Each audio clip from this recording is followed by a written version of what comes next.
Kanye West, now known as Ye, said he is terminating his deal with the retailer for failing to meet obligations in the agreement, including product distribution and opening Yeezy Gap stores. Joining us now to discuss, we've got a surprise guest for you, is Ye himself. It's good to see you. Thank you for joining us. Absolutely. Thank you for having me. So talk to us about what happened here. Why are you terminating this deal with Gap? Well, it was always a dream of mine to be at the Gap and to bring the best product possible to the masses. And I always talk to them about doing products for $20, like the best product in the world, designed at the same level of the top fashion houses in the world at $20 for the people. And so we went through 3 years, and obviously there's always like struggles and back and forth when you're trying to build something new and integrate teams.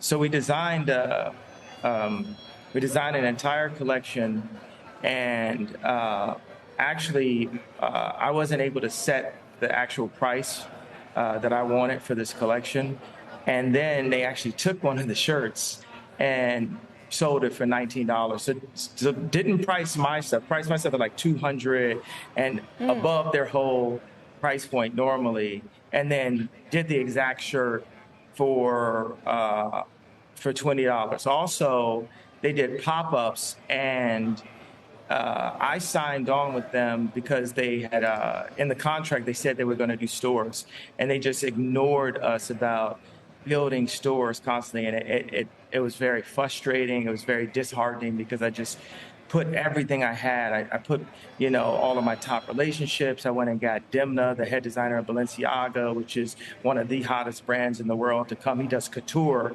and with that relationship, he ended up working on a Gap collection for me. There are a lot of things, colorways that I didn't approve. There's a lot of places that the product went to, certain sites where it was like they were just dog and pony and the idea around town. And sometimes I would talk to the guys, the heads up, the leaders, and it would just be like I was on mute or something.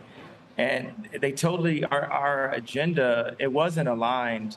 And I know, my family, we're Garmentos.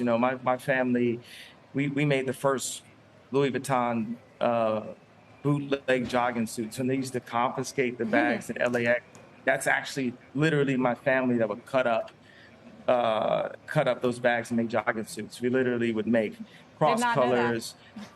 Yeah, this is because people always think of things like a celebrity. This kind of, I wouldn't have been so influential in clothing language. I like that, but I like the word language better than aesthetic, because the language is a base. Aesthetic is just a style. It's a language that me and Virgil and Demna and Jerry Lorenzo and Matt Williams brought in streetwear, in this Marc Ecos complex idea of what it is today, what high schools look like today. And everyone knows that, I'm the leader, I'm the king, right? So a king can't live in someone else's castle. A king has to make his own castle.